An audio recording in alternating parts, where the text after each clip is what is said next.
Irmãos, vamos lá então. Nós estamos aqui estudando qual é o propósito de estarmos plantando essa igreja, por que estamos aqui, qual que é o fundamento, o motivo, por que nós estamos aqui nesse domingo de manhã e por que essa igreja nasce, Igreja Presbiteriana Metropolitana de Goiânia.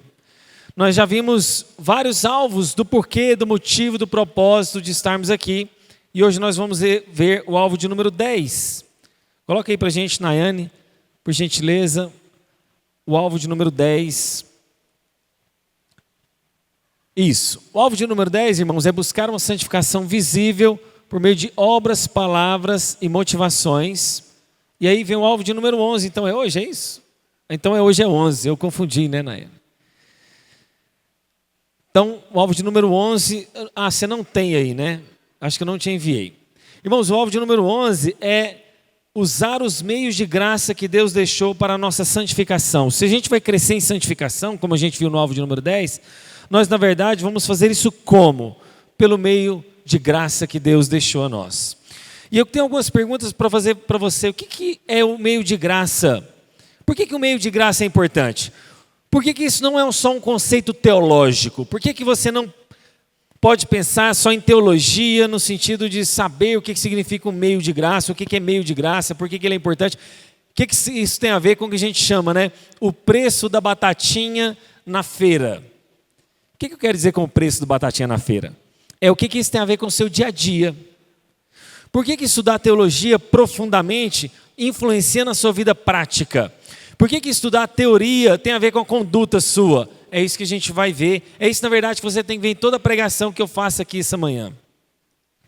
Então, na primeira parte, eu quero diferenciar para vocês a graça comum e a graça especial. Qual que é a diferença dessas duas graças? Por que é importante você saber elas? Primeiro, Adão e Eva caem em pecado e agora eles estão sendo réus e serão punidos pela separação com Deus. Mas Adão e Eva não morrem imediatamente, morreram? Não, né? Adão e Eva morrem, começa a sua morte espiritual, a partir de que eles são separados, e começa a sua morte natural, porque um dia Adão e Eva morreram naturalmente, fisicamente falando. Portanto, então, começa a morte deles, a separação de Deus, e começa também a morte natural, porque um dia eles morreram efetivamente. E por causa disso, então, os descendentes de Adão e Eva, eu e você, os nossos primeiros pais, nascemos no pecado. E porque nascemos no pecado, agora a gente precisa se religar a Deus. Como que a gente se religa a Deus? Por meio de Cristo Jesus. Isso é a graça especial. A graça especial é essa graça salvadora. Graça especial também é chamada de graça salvífica, aquela que alcança os pecadores, eu e você. Mas como que Deus pode continuar conferindo bênçãos sem a gente merecer? Por causa de Jesus. A cruz está vazia, o sepulcro está vazio, todos esses dois objetos não têm um corpo físico lá, porque Jesus está no céu, fisicamente, agora, em algum lugar do universo. Então, Deus concede essa graça, mas não só essa graça, que é o seu povo eleito, escolhido por Deus para ser salvo. Mas também há o que a gente chama de graça comum. O que é a graça comum? A graça comum é aquele que Deus dá para todos os homens, seja ele salvo ou não salvo. Vou dar um exemplo aqui. O sol nasce para todos. Qualquer ímpio pode ir lá e plantar na terra um arroz, uma soja, um milho, ele vai ganhar dinheiro com aquilo, ele vai ser abençoado por aquela riqueza da terra. Graça comum. A chuva cai na terra do ímpio, a chuva cai na terra do crente.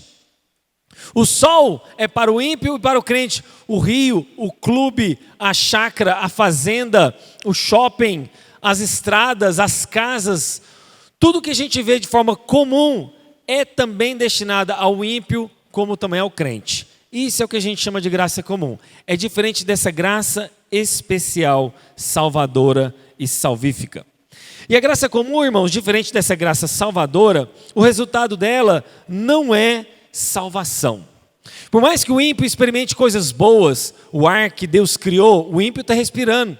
Eu estou respirando, você está respirando. O ímpio está pisando no mesmo solo que eu e você. O ímpio está experimentando de tudo que Deus dá, tudo que Deus criou. Ímpios e crentes desfrutam, mas essa graça não salva a vida deles, somente por meio de Cristo Jesus. E eu quero agora estudar alguns aspectos da graça comum para você ver que ela é real na vida do crente e do ímpio. Primeiro, na esfera física. O ímpio continua a viver nesse mundo por causa da graça de Deus. Eu volto a dizer, ele respira o mesmo ar que você. Ele ganha dinheiro como eu e você. Ele, na verdade, irmãos, produz, na verdade, da terra bênçãos, porque a terra não só produz ervas, espinhos, abrolhos, mas, na verdade, também, irmãos, ele experimenta prover comida, prover roupa, abrigo e saúde. Tem um salmo, o salmo de número 145, eu quero que você abra comigo, a partir do verso 9, Salmo 145. Vamos ler esse texto para a gente entender o que é a graça comum de Deus em nossas vidas. E na vida de todos nós que estamos vivos, Salmo 145, versos 9, 15 e 16.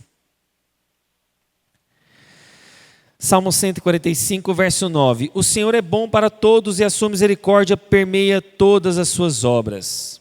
Olha o verso 15. Em ti esperam os olhos de todos, e tu, a seu tempo, lhes dá o alimento. Ou seja, o alimento é dado a todos. Olha só o verso 16. Abres a mão e satisfazes os desejos de todos os viventes. Ou seja, a graça comum na esfera fisicamente falando. Mas há também o segundo aspecto da graça comum, que é na esfera intelectual. Satanás é o pai da mentira, nele não há verdade. João capítulo 8, verso 44 diz isso. Por quê? Porque foi dado, irmãos, ao domínio do mal, essa capacidade de mentir. É interessante que a Bíblia só diz a paternidade de Satanás a mentira.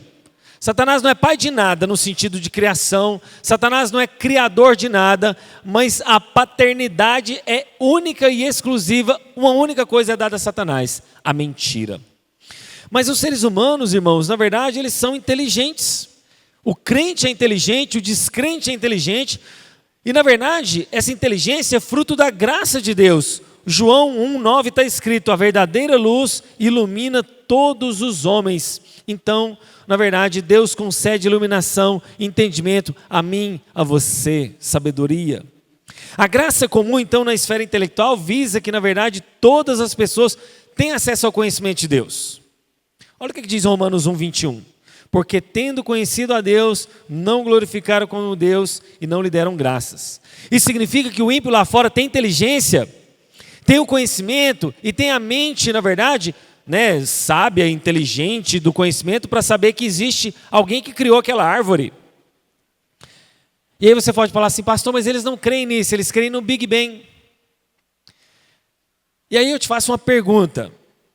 Apostar no Big Bang é ter mais fé do que apostar num Deus criador. Num Deus que pensou a natureza. Por quê? Crer no Big Bang é a mesma coisa de você crer na seguinte teoria. Vou dar um exemplo. Imagine que você tem uma fábrica, uma gráfica que vai produzir livros, certo? Você tem ali uma gráfica. Naquela gráfica há rolos e rolos de papéis, há maquinários modernos, há tintas para impressão, há formas de você encadernar aquele livro. E aí tem uma gráfica prontinha, perfeita, com todos os itens para funcionar. Pois é. Imagine que você pega então essa gráfica e explode ela. Ao explodir aquela gráfica, você crê que do outro lado vai sair um livro perfeito. Um livro com as páginas sequenciadas. Um livro com uma história real ou fictícia, mas com uma cronologia, com uma sequência lógica. Sem cheiro de queimado, com a tinta impressa e inclusive com cores. Você acha que é possível, irmãos? A probabilidade disso acontecer é zero, é nula, é completamente inexistente. A teoria do Big Bang quer dizer isso. O mundo complexo criado por Deus, o mundo complexo na sua criação, é isso que o Big Bang aposta. Nessa explosão gerou coisas tão complexas, como esse exemplo da gráfica. Mas Deus deu inteligência ao homem, tanto ao ímpio quanto ao descrente. Essa é a graça comum. Mas a graça comum também está na esfera moral. É interessante que pela graça comum Deus refreia as pessoas de não serem más o quanto elas poderiam ser.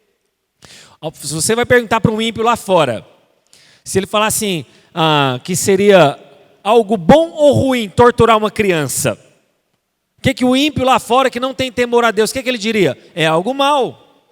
Se ele falar do estupro de pessoas vulneráveis, o que o ímpio lá fora falaria? Isso é bom ou ruim? Ele falaria, isso é mal.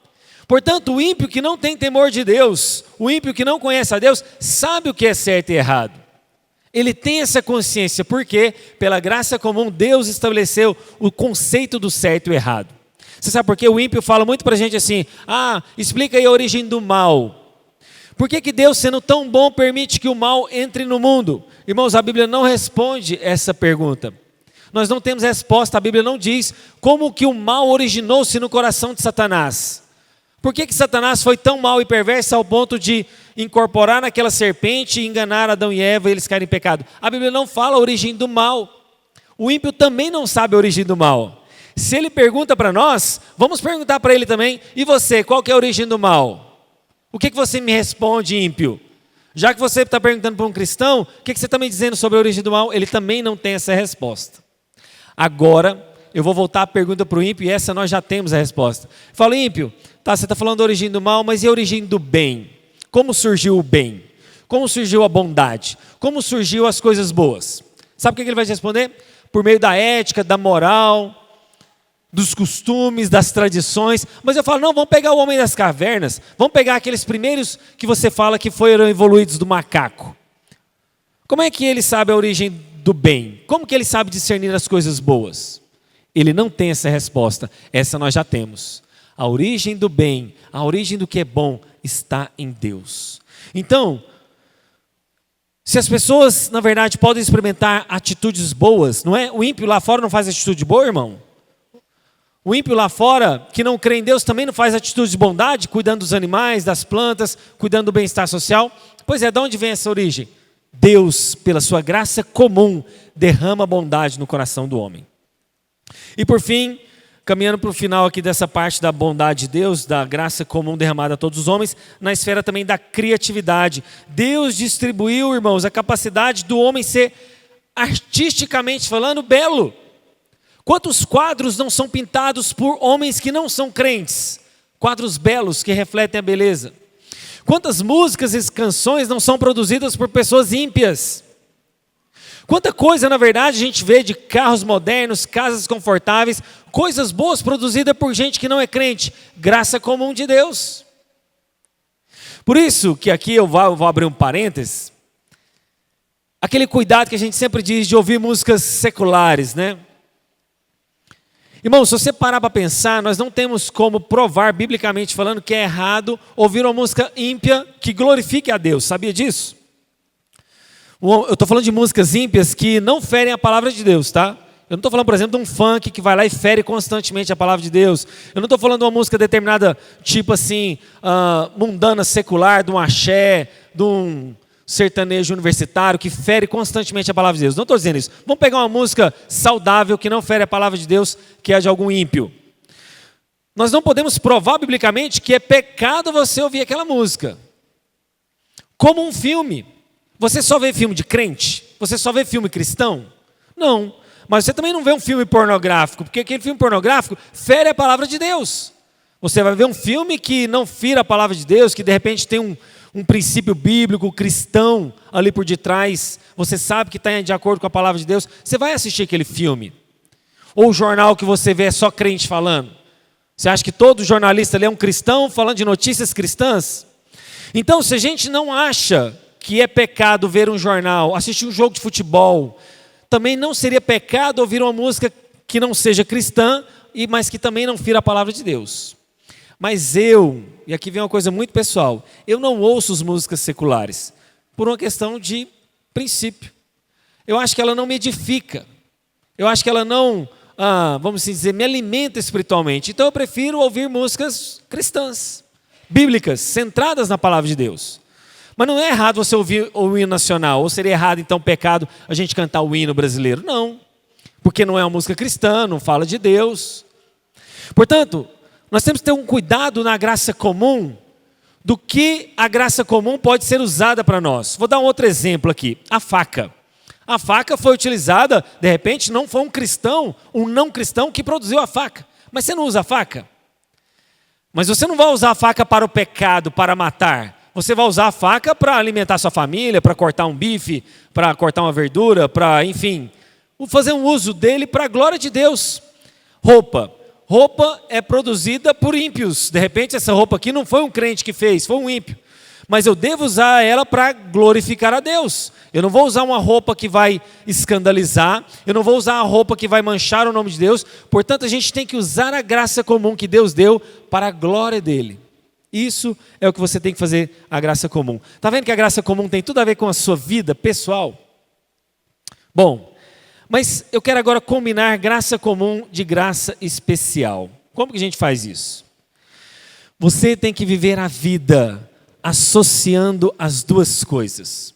Se o ímpio lá fora consegue ver uma graça comum de ir para um clube, de ir para uma chácara, de viajar para Dubai, de pegar um avião belo e ir para a Suíça, se o ímpio consegue desfrutar daquela graça comum, o céu dele é isso aqui que ele vai viver. Por quê? Como ele vai estar perdido eternamente no inferno, os momentos de glória, o momento de céu, o momento de alegria, o momento de prazer para ele, é só nessa vida.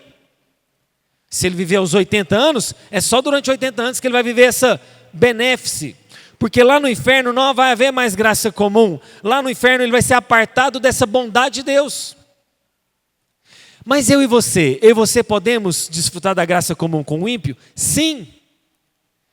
Eu vou para Pirenópolis, eu vou para Três Anjos, eu vou para Caldas Novas, né, se eu tiver dinheiro, vou para a Suíça, vou para uns lugares bonitos. Eu posso também desfrutar daquela graça comum. Mas o que nos faz diferente? É que você e eu podemos desfrutar daquela graça comum também salvos. Eu e você podemos desfrutar de uma cachoeira bonita, mas também salvos. Eu estou desfrutando daquela graça comum que Deus deu a todos os homens, mas com a graça salvadora, salvífica, aquela graça especial. Ou seja, irmãos, você pode ser a melhor pessoa deste mundo no sentido de ser mais feliz do que o ímpio.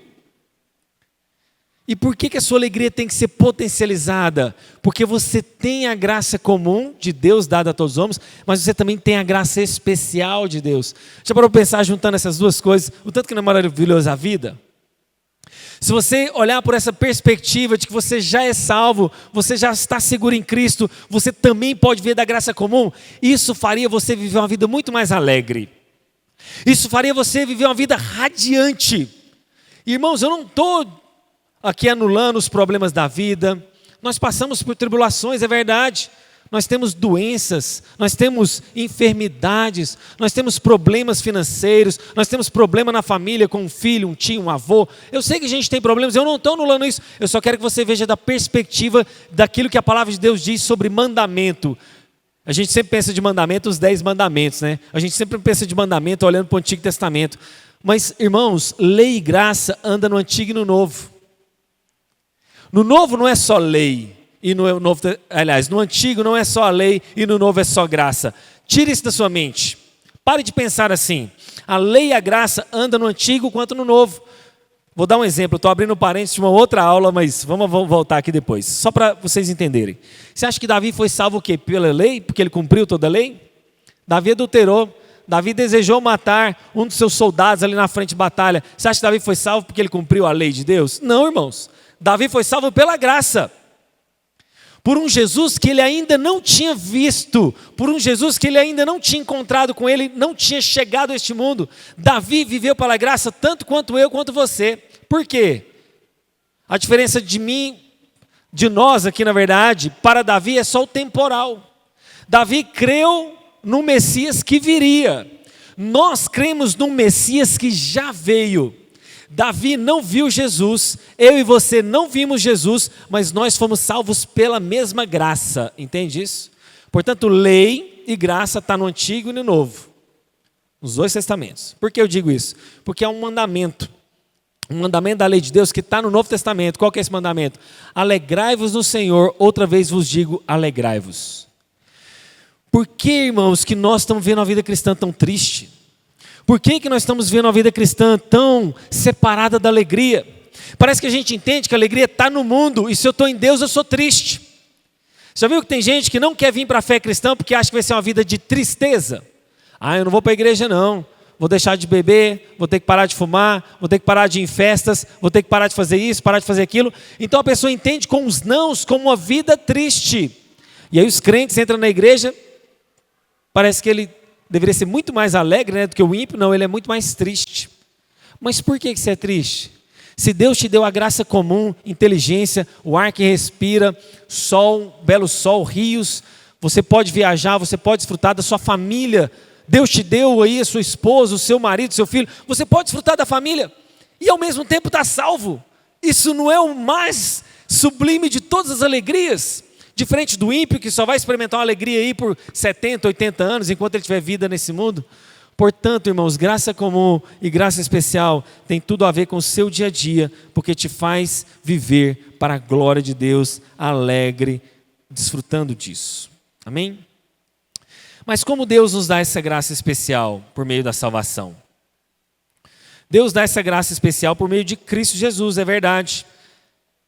Mas há meios que Deus alimenta, manifesta e nutre essa graça especial em mim e em você. E a segunda parte da pregação começa agora. Nessa segunda parte eu quero te dizer que você, por meio da graça comum e graça especial de Deus, vai viver essa alegria para a glória de Deus. Mas como que eu vou ser nutrido? Tá, Cristo me salvou, pastor. Eu sou salvo em Cristo Jesus. Mas há meios do qual essa graça é manifestada e ela é alimentada dentro de nós. E eu quero começar falando com vocês sobre essa definição dessa graça, esse meio de graça. O meio de graça, na verdade, são formas, meio é caminho, né? Meio é, aliás, a graça, né? Os meios de graça são esses meios, esses caminhos do qual nós podemos ser alimentados, crescendo e sendo nutrido nessa graça. E meios de graça, irmãos, é um termo que não está na Bíblia. Você não vai encontrar meios de graça. Mas a palavra graça está ali. E o que significa a palavra graça? Um presente. Um presente que eu e você não merecíamos ter. Mas Deus resolve te dar graciosamente. Porque Ele te ama. Porque Ele é misericordioso e gracioso. E Deus determinou, na verdade, esses meios ordinários que, na verdade, vai nos alimentar. Porque Deus nos abençoa. E aqui daria uma outra pregação também, eu fico abrindo parênteses, né, nas pregações, mas aqui daria uma pregação inteira. O que significa ser alguém abençoado por Deus? Um dia eu vou pregar isso aqui para vocês, em outro momento. Porque o que a gente tem visto lá fora é que ser abençoado por Deus, né, ser agraciado por Deus, receber a bênção, é ter bens materiais. Se você não está passando dificuldade financeira, você é alguém abençoado. Se você está rico, você é alguém que foi abençoado por Deus. Deus te alcançou. Você então é alguém muito abençoado. Mas é isso que a palavra de Deus diz, irmãos? Claro e absolutamente não. Porque as bênçãos que nós experimentamos aqui, irmãos, em última análise, ela não merece. Nós não mereceríamos receber essas bênçãos. E a igreja, como Jesus está fisicamente lá no céu, qual que é o representante que Deus deixou aqui nesse mundo para representar Jesus? Eu e você, a igreja. Por isso que a gente tem que tomar muito cuidado com o nosso testemunho cristão, porque você está representando Jesus. Jesus está fisicamente no céu, Ele não está fisicamente aqui presente entre nós. Quem que vai representá-lo? Eu e você, a igreja. Por isso que toda vez que a igreja cai, o pastor no caso principalmente, cai em adultério, ele está manchando o nome de Cristo. Toda vez que o pastor vai lá e rouba dinheiro da igreja, ele não está espelhando Jesus, ele está manchando o evangelho. Toda vez que eu e você fazemos alguma trapaça no nosso serviço, no imposto de renda, você está manchando o evangelho. E hoje, irmãos, qual que é a maior influência das pessoas estarem na igreja? Testemunho cristão. Se nós saíssemos aqui agora e distribuíssemos panfleto nas caixinhas aí das ruas, você acha que muitas pessoas viriam aqui da igreja? Não. Poucas pessoas viriam.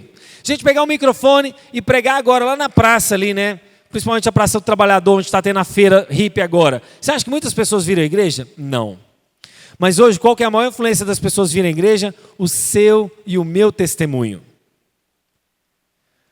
Porque as pessoas falam assim, eu não vou na igreja daquele cara não. Ele trai a mulher e diz que é crente.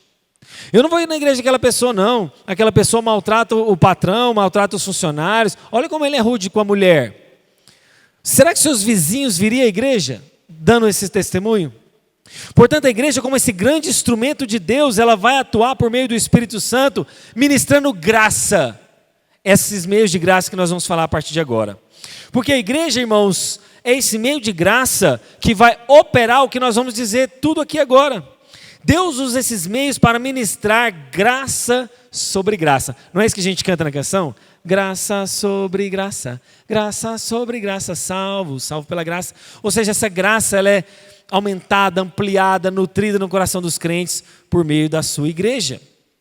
Portanto, os meios de graça dentro da igreja, irmãos, tiveram muitos debates teológicos. E eles resumiram basicamente a 3 meios de graça ministrados no meio do povo de Deus. É a pregação da palavra, o que você está ouvindo agora. É a ministração da ceia e a ministração do batismo. Basicamente são esses 3 meios de graça que nós entendemos pela atividade que Deus pode exercer no meio do seu povo. Mas eu quero fazer alguns acréscimos. São 3 basicamente. Eu creio também que a oração é um meio de graça. Um meio de graça que Deus atua no meio em favor do seu povo. Eu também creio que a adoração pública, coletiva, aqui nesse lugar, também é um meio de graça que Deus ministra a nós. E por fim, a comunhão entre os irmãos. Vamos ver brevemente esses 6 meios de graça que Deus pode operar em nós? Amém? Está muito denso? Está muito rápido? Geralmente eu falo muito rápido, né? O primeiro deles é o ensino da palavra, irmãos. Irmãos, o ensino da palavra, as escrituras, é o meio de graça primeiro, principal, que nós podemos receber. E é conveniente a gente colocar o ensino da palavra de Deus como o primeiro meio de graça e mais importante dentro da igreja, porque se eu ensino a palavra de forma errada, se eu ensino a palavra de forma equivocada, você não vai ser abençoado, você não vai receber esse meio de graça. Por quê, irmãos? Porque eu posso vir aqui e pregar sobre a minha vida. Já parou para pensar? E não tem muitas igrejas assim? A pessoa abre a palavra de Deus, lê um texto, lê um versículo, mas ela começa a falar da vida dela. E ela vai contar o testemunho dela, e ela vai contar o quanto ela é maravilhosa, ela vai contar o quanto os filhos dela são abençoados, ou as experiências negativas que ela teve, mas Deus restaurou a vida dela. Na verdade, quando alguém vai numa igreja e a palavra de Deus não é pregada, você sabia que aquela pessoa não cresce na graça de Deus? Ela não cresce pelo meio de graça que Deus deixou, que é a explicação bíblica fiel do texto. Então, Deus oferece esse instrumento de crescermos nessa graça. E crescer na graça, nesse meio de graça, é por meio da palavra. Tiago capítulo 1, verso 18, está escrito que Deus nos faz crescer pela palavra da verdade. Pedro, no capítulo 1, verso 23, diz que para você ter nascido de novo, não de semente corruptível, mas incorruptível, pela palavra de Deus que vive isso, né, que nós vivemos dessa maneira. 2 Timóteo 3,15 também está escrito que você pode tornar-se sábio para a salvação pela fé em Cristo Jesus por meio da palavra. Portanto, a palavra de Deus é esse meio que nós vamos crescer nesse lugar. E Paulo, por fim, diz que o poder de Deus é para a salvação, Romanos 1,16, e que por meio da pregação de Cristo é o poder de Deus para mim e para você. Portanto, se a gente quer crescer, palavra de Deus. Quer ser nutrido? Palavra de Deus. Está fraco na fé? Palavra de Deus. Está desanimado? Palavra de Deus. Está precisando de alegria? Palavra de Deus. Está precisando de restaurar o seu casamento? Palavra de Deus. Está precisando se animar no meio de uma enfermidade? Palavra de Deus. Mas há um segundo aspecto da graça de Deus que pode ser ministrado a nós por meio do batismo. O batismo é o meio da graça, um símbolo exterior de uma realidade interior. Batismo é isso, irmãos.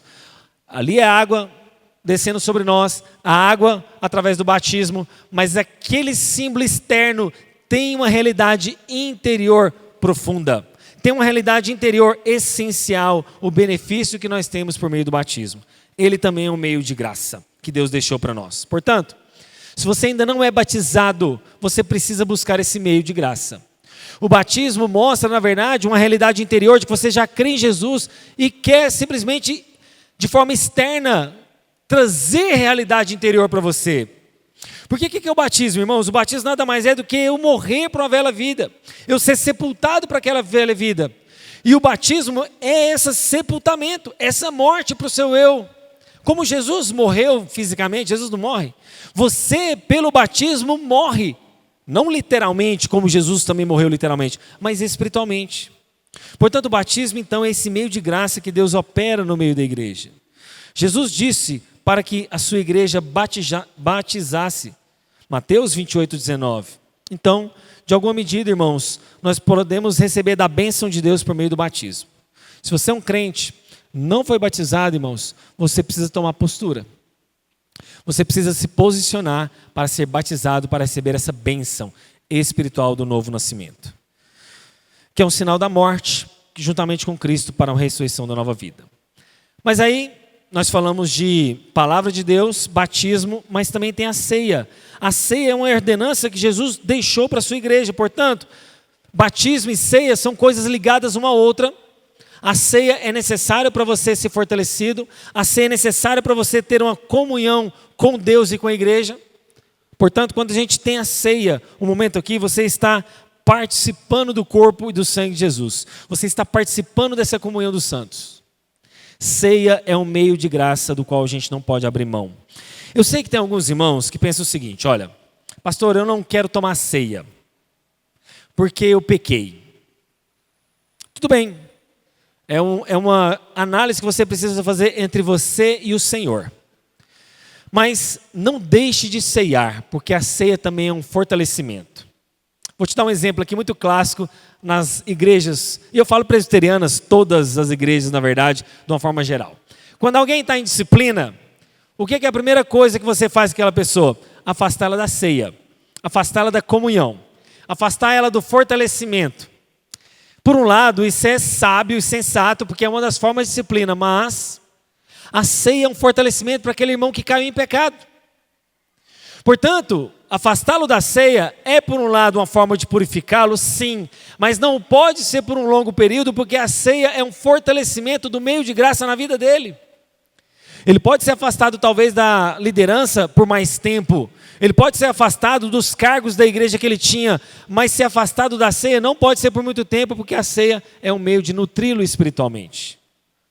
Portanto, a ceia como meio de graça que Deus nos deu, ela renova a sua fé, a sua força em Cristo Jesus, e participar da ceia é uma bênção espiritual. Ceia não é algo meramente simbólico, mas também um meio de graça que Deus nos deu. Quero só ler uns textos aqui, antes da gente passar para o próximo item, que diz o seguinte, 1 Coríntios 10:16, o pão que partimos não significa que entramos em comunhão com o corpo de Cristo? Ou seja, participar é entrar em koinonia com o corpo de Cristo. Porque não há um só pão que todos nós participemos, por isso, embora muitos, somos um só corpo. 1 Coríntios 10. Paulo nos orienta que se a gente participa da meia do Senhor, a gente não pode participar das mesas de ídolos, também no capítulo 10. Porque há uma união espiritual, um fortalecimento entre nós e o Senhor na ceia. Portanto, meio de graça, palavra, batismo, ceia, mas também oração. A oração coletiva na igreja, quando ela é respondida, é um meio poderoso que Deus pode usar por meio do Espírito Santo. E aqui eu lancei uma pergunta lá no grupo da igreja, perguntando para vocês o seguinte: será que Deus responde a oração mais, tipo assim, Deus é mais sensibilizado, sei que eu posso usar essa palavra, o coração de Deus é mais movido quando tem mais gente orando pelo mesmo pedido do que uma só pessoa? Vou dar um exemplo aqui. Será que Deus responderia a minha oração e falasse, irmãos, ore pela minha mãe que ela está enferma? Um exemplo. Será que a minha mãe seria curada mais rápido, ou o meu pedido seria atendido, se todos nós orássemos por esse pedido, ou se só eu ficasse na minha casa orando por esse pedido? Deus responderia mais rápido? Se mais gente pedisse para Ele? Deus, será que responderia aquela oração de forma mais eficaz se muita gente orando pelo mesmo alvo do que uma pessoa? Biblicamente falando, eu creio que não.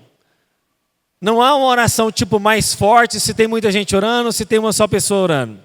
Biblicamente falando, nós vemos a igreja orar de Atos. E Deus respondeu à igreja de Atos. Mas também homens de Deus se levantaram intercedendo por meio do povo como Moisés. E um só homem como Moisés intercedia por toda a nação de Israel. Portanto, biblicamente falando, a gente não pode dizer que porque muita gente está orando, Deus vai atender mais rápido, ou porque se é só uma pessoa, Deus vai ouvir aquela oração. Deus ouve as nossas orações, seja coletivamente ou seja individualmente. Deus há de respondê-las. Mas há uma diferença aqui, eu quero mostrar para vocês. Quando a resposta de oração vem no coletivo da igreja, isso fortalece a gente como igreja. Se há uma resposta de oração que toda a igreja orou, isso nos une, nos fortalece, nos alegra e nos leva à presença de Deus, de estarmos juntos. Então, se todo mundo está orando aqui para a igreja ser, sei lá, abençoada, para que haja um bom número de pessoas saudáveis aqui nesse lugar, e Deus responde essa oração, traz muita gente, a igreja enche por meio da minha e sua oração, coletivamente a gente vai entender, Deus está conosco. Coletivamente nós vamos entender, Deus respondeu a nossa oração, e isso então trará alegria no nosso meio, fortalecendo a igreja, entende? Deus responde a minha oração, a sua oração individualmente, mas também orando coletivamente. Portanto, a oração também é um meio de graça que Deus deixou para nos aproximarmos de Deus. E eu posso afirmar com uma certa segurança que se você não ora, você não é salvo. Se você não tem um relacionamento com Deus por meio da oração, você tem que avaliar se você é salvo de novo, se você nasceu de novo. Se Cristo de fato entrou no seu coração, porque se você deseja a oração, é porque você é salvo. Se você ama esse Deus, você ama e está em comunhão com Ele. É igual como a gente diz, né? Quando você gosta de alguém, você não quer estar perto daquela pessoa. Quando você ama alguém, você não quer estar junto dela, saindo para a praça, saindo para o pit dog, saindo para o shopping, você não quer estar junto. Portanto, se você ama o Senhor, se você ama a Deus, você tem que orar, porque oração é também um meio de graça. Quinto motivo, é o penúltimo já, a adoração genuína e pública. Adoração pública do povo de Deus reunido. A palavra de Deus diz para orarmos em espírito, João capítulo 4, Jesus alertou isso, e que esse orar em espírito e essa adoração em espírito significava, na verdade, o culto na esfera espiritual.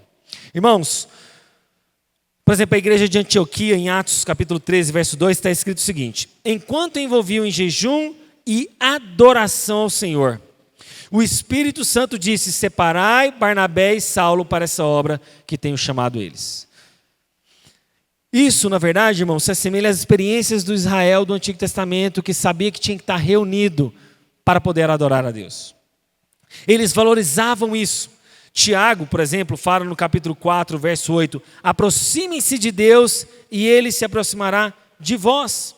A adoração, meus irmãos, na verdade é a experiência máxima que a gente pode ter com Deus na comunhão da igreja. Por isso, que a gente combate tanto o que a gente chama de desigrejado. Por quê, irmãos? Porque você não pode ser um cristão isolado. A gente só é corpo unido ao corpo.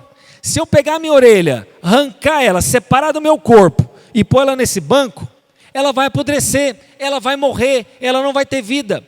A minha orelha só está aqui, ela não fede, ela não apodreceu, ela não está putrefada porque ela está ligada ao corpo. Ela está sendo nutrida pelo café da manhã que eu comi aqui, nutriu a minha orelha, de alguma forma. De alguma forma o sangue está regando a minha orelha aqui, não permita que ela morra. As células estão aqui, na verdade, né, da pele, dando vida para ela. Portanto, irmão, se você é separado do corpo, você está deixando do meio de graça operar na sua vida, que é a adoração pública. A adoração pública é um meio de graça, não vamos abrir mão. Isso está muito ligado ao que a gente chama do último tema aqui nosso, que é a comunhão entre os irmãos. Irmãos, essa adoração pública tem tudo a ver com a comunhão, porque nós não podemos negligenciar essa comunhão cristã. A comunhão cristã era aquele que mantinha a igreja primitiva de pé. Olha o que eles diziam: permaneciam firmes na doutrina dos apóstolos, na comunhão e no partir do pão. Hebreus 10, 24 diz, não deixemos de nos reunir como fazem algumas pessoas, mas vamos incentivar um ao outro, porque o dia se aproxima. É aqui na comunhão que nós vamos amar uns aos outros, João capítulo 15, verso 12. É na comunhão que nós vamos levar a cargas uns dos outros, cumprindo Gálatas 6, 2. É na comunhão dos crentes, que é um meio de graça, que você pode dizer que ama. Porque não é bonito falar que eu amo por palavras? Ah, eu amo fulano de tal, mas eu não tenho comunhão com ela, eu não faço nada por ela, eu não tenho prática nenhuma com ela, como que eu posso dizer que eu amo aquela pessoa? E a conclusão, irmãos, dessa pregação de hoje, vem que nós precisamos receber os meios de graça de Deus. Se você é abençoado pela graça comum que a gente falou, que o crente e o descrente desfruta, nunca se esqueça da graça especial de Deus, essa graça salvadora, que é nutrida por quê? Pela palavra, pela ceia, pelo batismo, pela comunhão e pela adoração dos santos. Amém? Vamos orar, pedindo para que Deus possa nutrir a nossa alma por esses meios de graça.